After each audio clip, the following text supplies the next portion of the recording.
Okay, today I'm talking about Hantavirus, but I had a little bit here in the beginning for an intro about anime girls and like a Hantavirus. I think it's overdone, so that's my joke segment. I also have been sitting on a joke of this character for like a while now, and I can't get the bridge to connect, so that's my intro. I really wanted to touch on this because I live in Atlanta, and oh my god, I know for a fact that we're just going to get shafted every time a virus comes around. It happened with COVID, it happened with everything. We're going to get hit pretty hard because we have the CDC here, so we're going to be doing all the testing and busing people in, flying them in, all this stuff.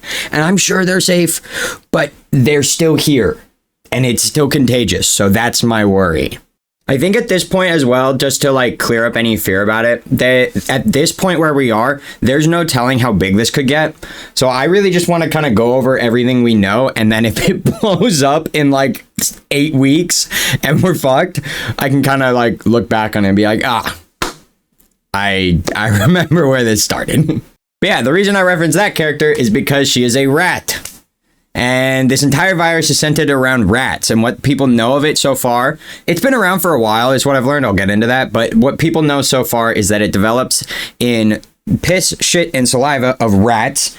And then when all those droppings harden, the particles inside it can become airborne, and that is the virus.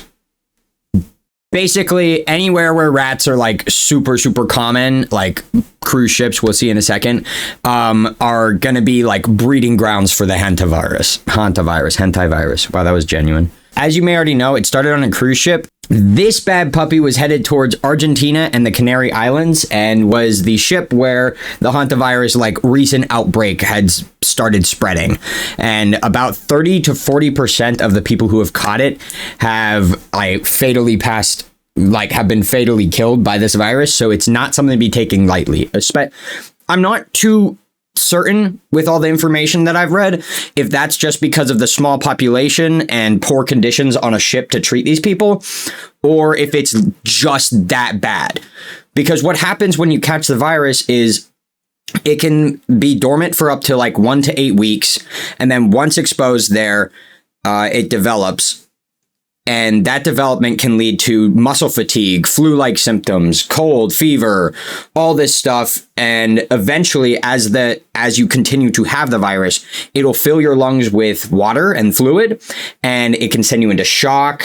It can also give you shortness of breath and respiratory failure, which those are the reasons why people die from this, is the shock, respiratory failure, and the fluid filling the lungs. I'm sure everybody remembers good old COVID, the 19.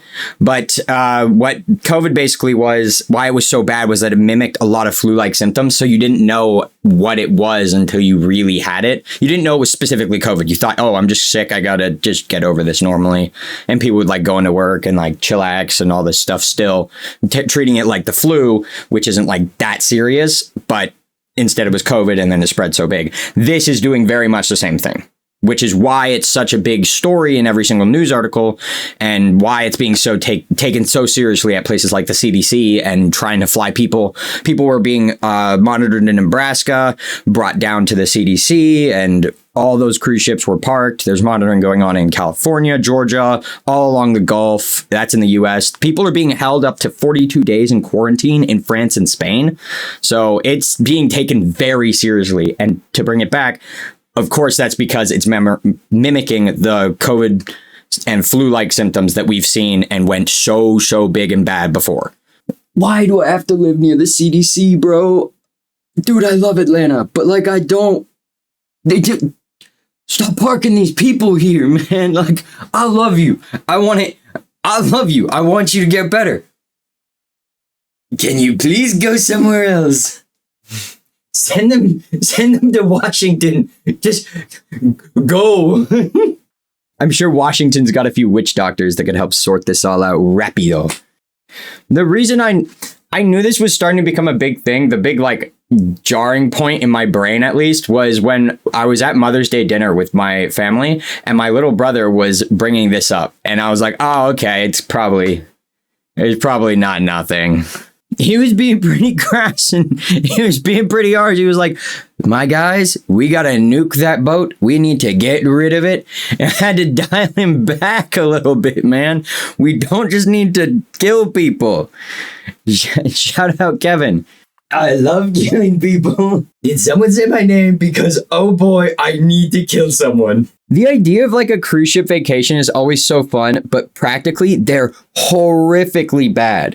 And I was looking up stats. I thought the stats would be a little bit higher for outbreaks, but only when a cruise ship, specifically big ones, have like a really bad outbreak, only about 3 to 7% of people on them on average get infected with said whatever the outbreak was. But I guess because of poor treatment conditions, it's much worse when you get it on a cruise ship for a lot of obvious reasons. But again, I've been on a cruise before. It was great. I went with a bunch of my friends and I don't really want to go on one anymore. Like ever. I could pass. I could pass.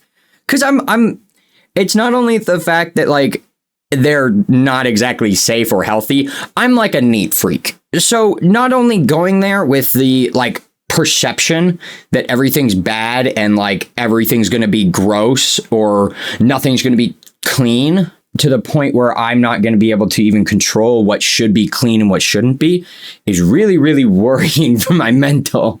Oh yeah, and one more thing. This is not a new virus. The Hantavirus specifically has been monitored since, as what I saw, like the 1980s when they had a serious, another like global outbreak that was on a smaller scale. But people have known about it. It's just not been studied very in detail. So that's probably why a lot of countries like France and Spain are taking this a lot more seriously than the US and just straight up locking people down for like 42 days to make sure that they can like monitor it, learn from it, and also not have it spread. But yeah, I'm going to stay interested in this because, again, the patients that are being treated are parked here in Atlanta right now. And I don't know if you know, but I like mentioning that I live in Atlanta. Let's go Atlanta. I love Atlanta.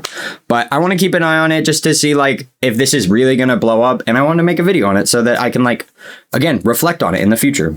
Again, I don't know where this joke goes, but yeah. To wrap up, Mickey Mouse himself couldn't come here, suck me down, and say, hey, I'll give you a 50 to go on a cruise ship. I'm not going. I'm sorry, Mickey. I'm not going. But yeah, that's about it. I really hope you enjoyed it, and I will see you probably tomorrow.